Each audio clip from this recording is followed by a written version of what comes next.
Hello, everybody. This is Josh Smith, and I have the wonderful.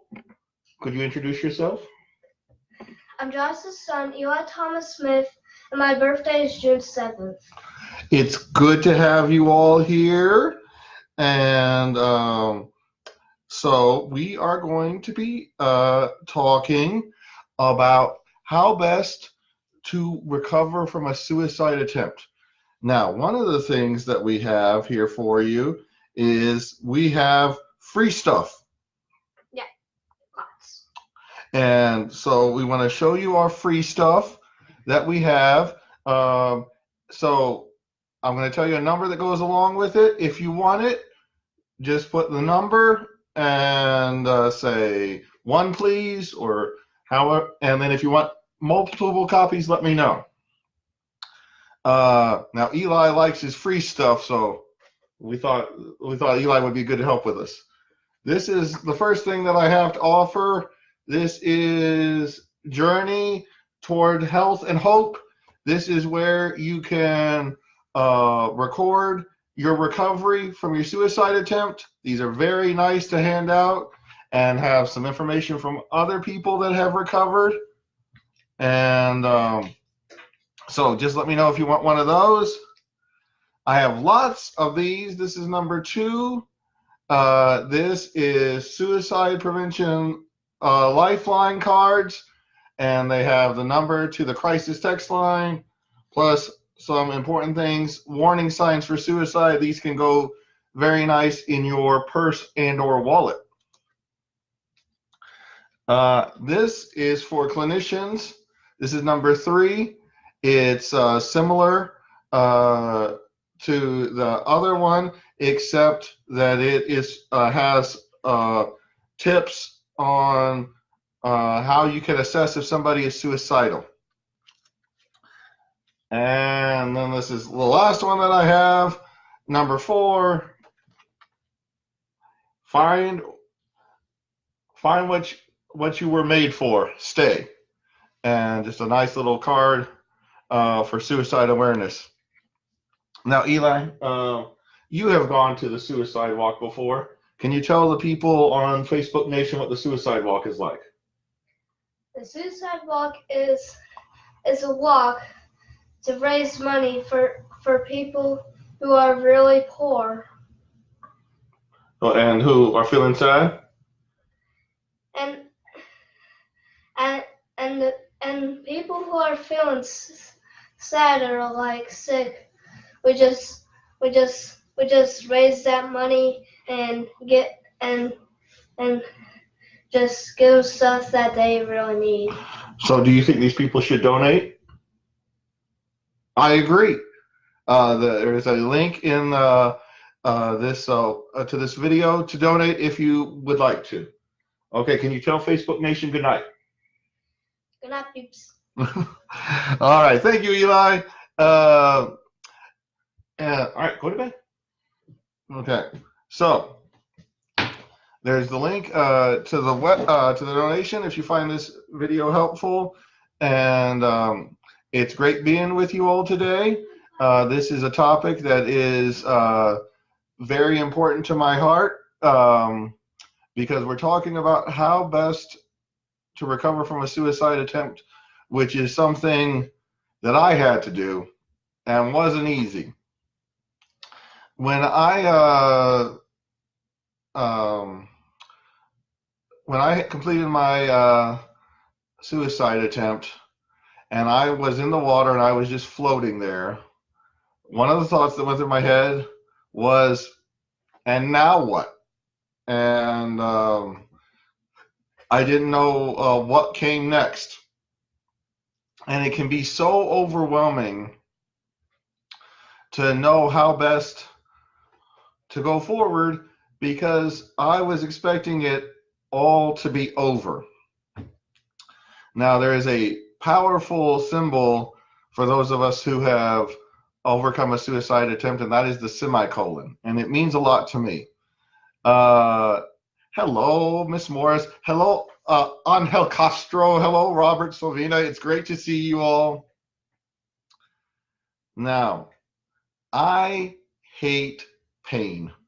And so I would probably never get a tattoo, but if I were to get a tattoo, I would get the semicolon right here on my wrist, because it's just such a powerful symbol for me, because it symbolizes what your life was after it had a chance to end. In the sentence could end, but you put a semicolon in and it keeps going. And the chance that I've had to keep going after what could have been the end of my life means so much to me. Now, most people who survive a suicide attempt end up in a psychiatric hospital. Just the kicks of it. And a psychiatric hospital is an interesting place.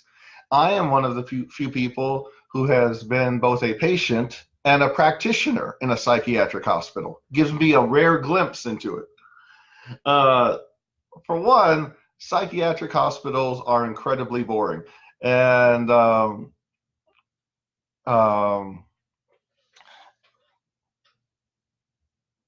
that's really cool, Ashley. So they are so boring. When I worked at Our Lady of Peace, it was so important to me to keep the kids busy and involved, because I knew how boring it was as a patient.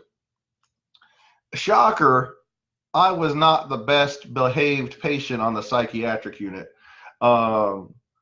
And came up with nicknames for all of us, and we had our fun. Really enjoyed seeing La Vida, Living La Vida Loca on karaoke night at the U of L Psychiatric Hospital. The psychiatric hospitals are good for one thing and one thing only: to keep people safe. You're not going to get your A+ treatment in a psychiatric hospital. It's just not what it's designed for. You're going to be able to stay safe, and you're going to be able to see a psychiatrist, hopefully get your medication evaluated. Now, hopefully you have some amazing groups. I was part of a few groups that I really enjoyed, but not the groups that changed my life. Also, being in a psychiatric hospital allows you to come up with a plan, and that can be really helpful. Now, one of my favorite things about my stay in the psychiatric hospital occurred on a Friday night when my psychiatrist came up to me and said, "Josh, we don't get too many people of your education level here, and the psychiatric residents were wondering if you could speak to them." So I'm like, "Sure." And I go into this room, and there's 12 psychiatric residents, and they're all in their white lab coats, and they just start asking me questions about what led to me attempting suicide. And I did have to say, guys, I'm worried about you because you're here in a psychiatric hospital on a Friday night. You should be going out and having fun with your friends. When you get out of a psychiatric hospital, there's several things to consider. And these are in no particular order. For one, how that's going to impact your relationship with your family, because it's been tough on them that you made this attempt, and they are going to be scared, and they are not going to know how best to respond. And it is very important, if possible, that they can go to support groups so that they can know how best that they can provide appropriate support, being, helping encourage the person, but also, not saying anything that's going to be too upsetting. And it involves the family communicating differently. So family therapy can be extremely helpful. One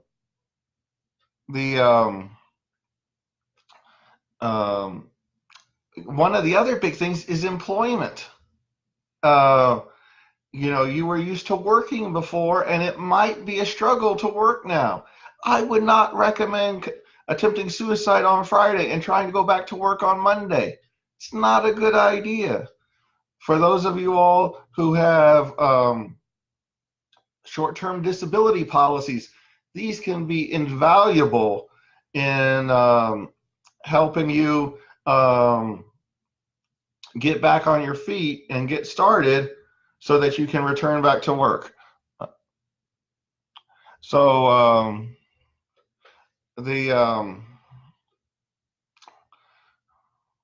when you're looking at the kind of treatment once you're discharged from the hospital, I want to talk a little bit about intensive outpatient programs.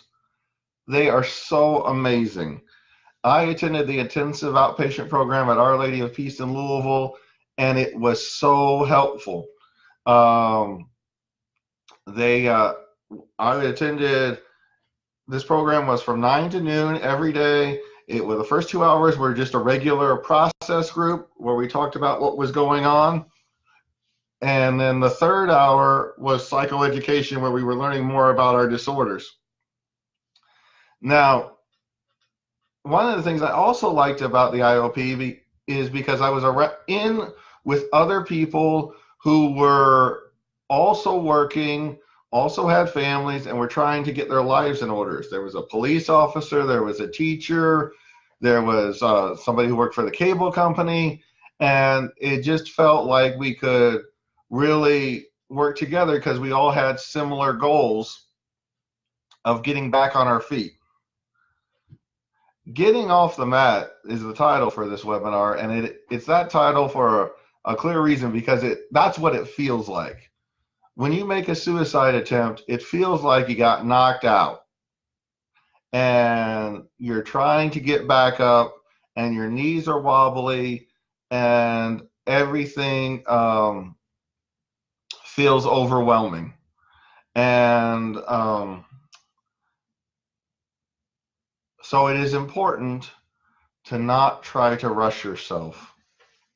It can be really easy to want to try to get back into your normal life like nothing happened, and that there was no issues whatsoever, but that can cause a lot of problems. It's important to take things slow and steady. No matter what other intervention that you do, once you get out of the hospital, you are going to need to continue with individual therapy to make sure that you're maintaining a steady track and not getting back into bad habits. And somebody to check your progress and see how you're going. So of all the interventions, individual therapy is definitely the most helpful.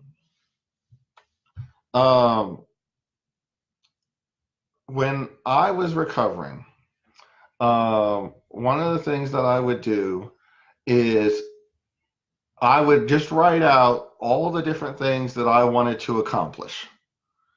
Even the things that I knew I wasn't prepared to accomplish at that time, but I would just write it down just so that I got it out of my brain. And then I would take one thing that I thought I could start working on and break it down into smaller steps and try to do one to-do list item a day, not anything more than that. And that was a big change for me because I was used to doing 20 to-do list items a day.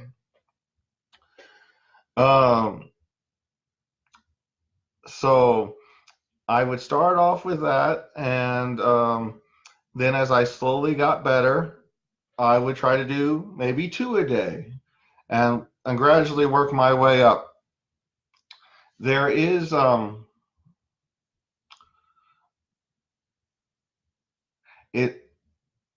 depending on where you're at, you're going to be working on different things. But one of the main things that you're going to be working on is communicating your mental illness to other people. And that can be a hard thing. No matter who you are as a person who has attempted suicide, somewhere down the road, you have made mistakes in communicating how you are feeling appropriately to others. And so you have to learn new ways to communicate. Now, let's first talk about the word suicide. Suicide is not a dirty word. Suicide is what it is. Suicide is the act of killing yourself. Oh, attempted suicide is the act of attempting to do it. In Harry Potter, the villain's name is Voldemort. And for a good portion of the series, people won't address him by his name because they're too scared to say the name Voldemort. Well, we cannot defeat the evil that we cannot name. Some people think, well, if you mention the word suicide, somebody might be more likely to commit suicide. That is definitely not the case. If you talk with anybody, including teenagers, about suicide, they've heard the term. Either they've heard it on TV, they've heard it at school, or they have heard, or they've had suicidal thoughts themselves. So why not make sure that they're talking to somebody about it who is a trusted source? Asking someone if they're having thoughts about hurting themselves, they're not going to be like, oh, that sounds like a good idea, I should hurt myself. That's not going to go through their brain. If they haven't had the thoughts, they're going to say no. And if they have had the thoughts, then if you're lucky, they're going to say yes, or at least give you some indication that they have some concerns in this area. Because the only way this gets better is with proper communication. Now, one of the things that happens after an attempt is family members also dance around that word suicide. And they are going to want to ask if you are having suicidal thoughts.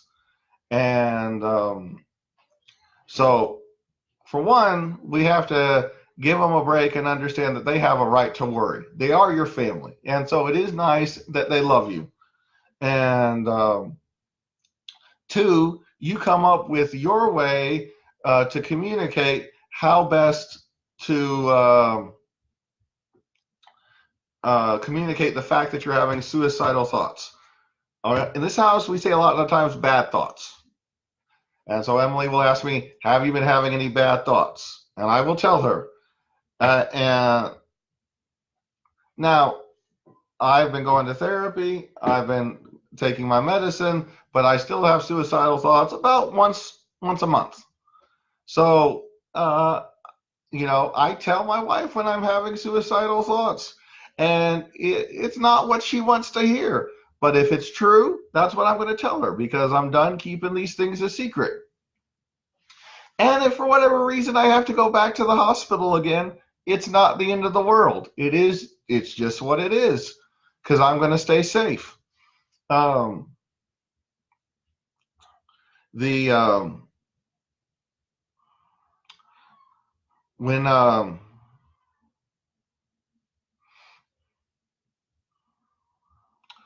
Okay, so we're talking, when they're asking about, when the family members are asking how you feel and they say they are not having suicidal thoughts, it is also important that if the person says they're not feeling suicidal, that you believe them. I know that can be tough. You're a great example to me, Miss Hackett. You are awesome. I'm going to prescribe you a therapy cat. It can be hard to believe somebody once they've attempted suicide, but your part of the journey is also learning to trust them as they try to communicate better. So, as I was going through my intensive outpatient program, there are a few things that I learned that I wish that I had learned earlier in my life, but unfortunately, it didn't happen until I was 32. One of those is sometimes you have to tell your spouse things that she doesn't want to hear. Because we all want our spouses to be happy. And what's the problem, Jared? That Adrian thinks I'm a weakling. All right. You tell Andrew that he needs to leave you alone or he's not going to get the iPad tomorrow. Only if you could tell him not. I'm not weak, right? I'm strong. You are very strong, dear bear. Okay. You going to go to bed? Yeah, after I put this in. Okay. So,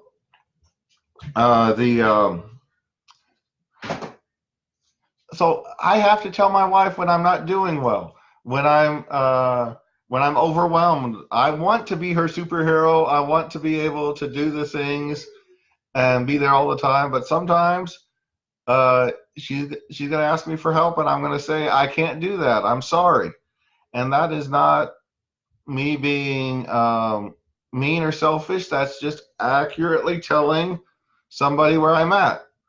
If somebody asks me to cook dinner and I'm drowning, I'm not being rude. I'm just being accurate. I can't cook dinner right now. I'm drowning. You have to get me out of the water first. The So each person, as they go through their journey, will make realizations that will be beneficial in their life. You reach the point where you want to start introducing new things. And this can be a difficult challenge, and you will make these decisions in concert with your therapist and with your family, and this will help you decide when it's right for you to go back to work, when to pursue your education or other goals that you have for yourself. And it's important for your family or therapist to let you know when you're pushing yourself too far along. And so as you make these decisions, just try to be humble and listen to everybody's advice. One of the biggest decisions for me was whether or not I was going to try to finish my doctorate degree. And when I told my parents and my wife that I wanted to finish my doctorate degree, they said, sure, you got it. We're going to be right there with you. And they were helpful every step of the way. Now, you don't have any expectations to do anything more or less than what you're capable of. And if I had chosen to stay with my master's degree, that would have been fine. But I chose to do what I wanted to do and what I felt like I was capable in concert with my therapist and with my family. Now, there is one thing that I want to make really clear is that things can get better in a hurry. I went from making my attempt to owning my own business and having a doctoral level degree in psychology inside of 6 years. And I am really grateful for that. I'm so grateful that I survived that day because it allowed me to continue and reach the goals that I've wanted to reach. I found out today that I'm going to be able to teach the family therapy class at Spalding University again in the fall, and I'm really excited about that. In the course of 6 years, my life changed in a hurry, and I am so grateful for that. And nothing can get better if you lose your life.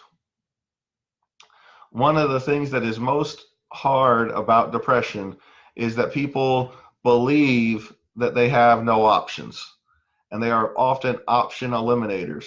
They will you will suggest things to them, and then immediately they'll say, oh no, I can't do that. Oh no, I can't do that. But once you start feeling better, then you will notice a big change. Now, let's talk a little bit about medicine. Unfortunately, individuals with bipolar disorder only take their medication 78 days straight on average. Other people will make changes to their medication, and for whatever reason, not consult with their psychiatrist relative to these changes in their medication. Do not mess with your medicine. There are some people in this world who go on psychotropic medication and they feel better, and then they work with their psychiatrist, and they eventually do not need to take psychiatric medication ever again. And then there are some people who will take psychiatric medication every day of their life. I am one of those people. I am okay with that. I have no concerns about that. Medication compliance is vital, and the only one who can ensure that they are properly taking the medication is the patient. Next issue. Your suicide attempt is your business. You do not have to share it with anybody. I share my attempt and very vocal about my attempt for one reason and one reason only, is I was scared to talk about my thoughts for 16 years, and I do not want anybody else to be scared to talk about this who I know. I want them to know that this is something we can talk about and that we can find solutions. And if it means that I have to give up my privacy and share this information so that other people get better, I will do that until my dying breath. So that is why I share this, so that other people will not feel the stigma of mental health. You, on the other hand, if you have these thoughts, if your family member has thoughts, they don't have to share them. It's nobody's business. It can stay completely personal. I choose to walk in the suicide walk every year, and I do this for my brothers. And to be honest, I kind of do it for me, because whenever I go on that walk, I see that bridge, and it brings back those memories, and it shows that I conquered that bridge. And by raising money for the suicide awareness walk, I am helping do something so that maybe somebody else's brother doesn't have to pass away. Somebody else's husband, somebody else's father. So that's why I do that. It provides a lot of meaning to me. You do not have to do that. One of the things that is such a benefit to me, and one of the benefits I think I gain as a therapist, is that when I am talking to a patient and they say they are having suicidal thoughts, I know what they mean. I know the depth of what they're talking about. Having this level of depression and suicidal thinking, it allows us to paint in different shades. And it allows us to understand people at a different level. So one of the things that, even if you are not very vocal about your attempt, you will come across people who have felt similar things, and who and you will have a way of sharing what you've been through in your way, and they will understand that you know, because they can tell in your voice, and they can tell how you talk about it, that it comes genuine. Those who've never had a suicidal thought, they don't understand it, and I'm glad they don't understand it. I wish I didn't understand it, but it gives us definitely a unique insight into other people, those of us who have had this experience. Once you've attempted suicide, and even though that you've gone through therapy, even though that you've gotten better, you're still going to require help. You might need to keep going to therapy for long periods of time. That is okay. This is not a sprint. This is a marathon.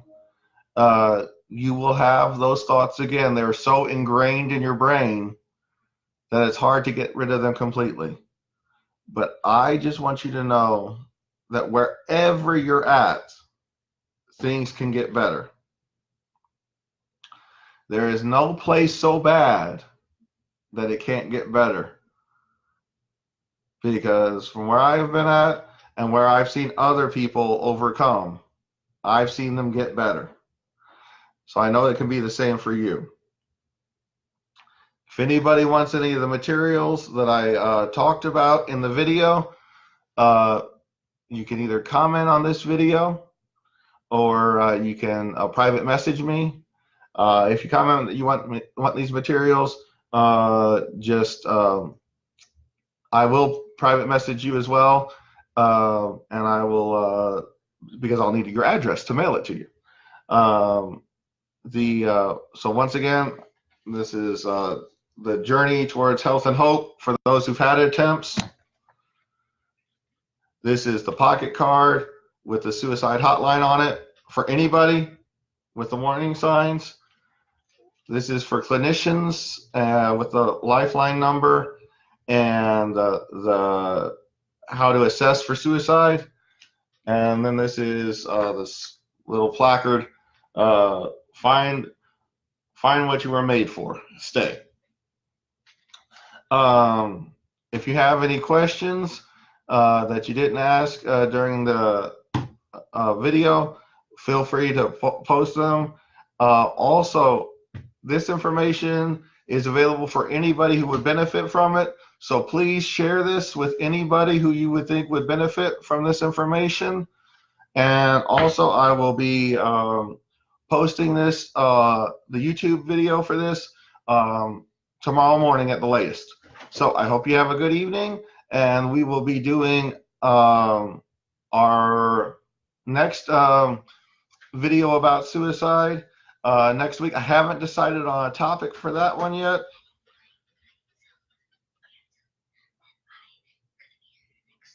Yeah, come here. Okay. P.S. I am going to be in the next one with my dad here. I have anxiety as well, so I'm the perfect example. P.S. Subscribe, slap the bell, and like. And if you slap the bell, you get more videos. Okay? All right. So you're going to talk about anxiety next week? Yes. Also, there's a thing like right there. I think you could text. No. You could text. Okay. I'll also prepare some materials as well. How's that sound? Yeah. Okay. How about saying goodnight to Facebook Nation? Good night, Facebook, YouTube, Twitter, and other stuff. Bye. Yeah, he's definitely a millennial. Thank you, Cousin Carrie. You are the best. And thank you for all that you do. And my Cousin Carrie is so stinking cool. Nice. And she works at Our Lady of Peace, and I love her. Nice. Okay. All right, everybody. You all have a good evening, and I will see you next week. Did you good, Dad? Did you good?